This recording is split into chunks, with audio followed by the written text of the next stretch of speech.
Hi YouTube family, Reshma मस्तीमध्ये तुमचं स्वागत आहे. तर आज एवढा मोठा पाऊस पडत आहे, एकदम गाऱ्याचा. म्हणजे मी खूप वर्ष झालं पाऊस पडला होता. ज्यावेळेस मी लहान होते ना, त्यावेळेस मी गाराचा पाऊस बघितला होता. त्यानंतर आत्ता गाराचा पाऊस पडत आहे.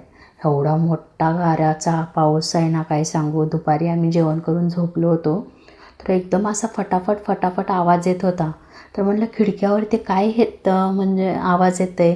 म्हणून आम्ही पटकन उठून बाहेर आलो, तर काय नुसत्या गाराचा पाऊस आणि एवढ्या गारा पडलेल्या आणि विरघळलेल्या तेवढंच होते. कारण आम्ही म्हणजे शेवटच्या ह्याला आलो, ते गाराचं म्हणजे संपत आलं त्यावेळेस आलो. आणि आम्हाला वाटलं की चला म्हणजे कशाचा आवाज असेल पावसाचा, म्हणून आम्ही बसलो. काय मोठा पाऊस पडला राव पुण्यामध्ये, लय मोठा पाऊस.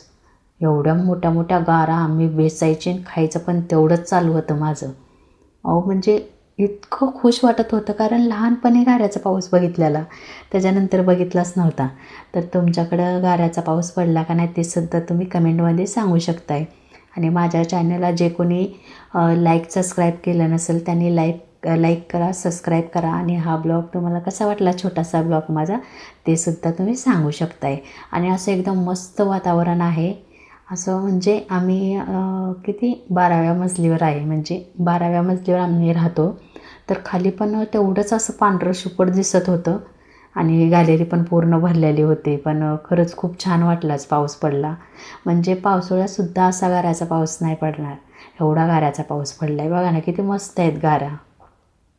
मी लय गारा खाल्ली आज. म्हणजे घसा पण बसला आहे, आवाजावरनं ओळखायला आला असेल तुम्हाला, घसासुद्धा बसला आहे माझा ते गारा खाऊन.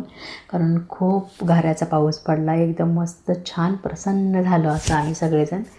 आणि तुमच्याकडं गाऱ्याचा पाऊस पडला की नाही का, फक्त म्हणजे विजा चमकत होत्या? काही काही ठिकाणी फक्त विजा चमकत होत्या, सोलापूरलासुद्धा विजाच चमकत होत्या. पाऊस काही पडला नाही आहे, पण पुण्यामध्ये भरपूर गाऱ्याचा पाऊस पडला. आणि वातावरण पण एकदम अगोदरच थंड वातावरण असतं पुण्यामध्ये, कारण मुंबईपेक्षा पुण्याचं वातावरण खूप छान असतं.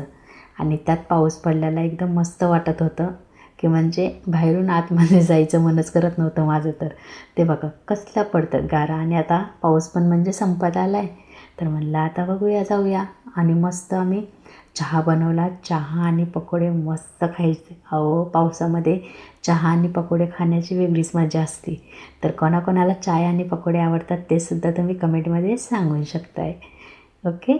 तर बघा म्हणजे किती मस्त वातावरण वाटतं आहे ना सगळीकडे. आणि असंच माझ्या चॅनलला तुम्ही सपोर्ट करा, सबस्क्राईब करा चॅनलला माझ्या. आणि जे कोणी नवीन असतील चॅनलला ते सुद्धा सबस्क्राईब करा. Okay, bye, love you.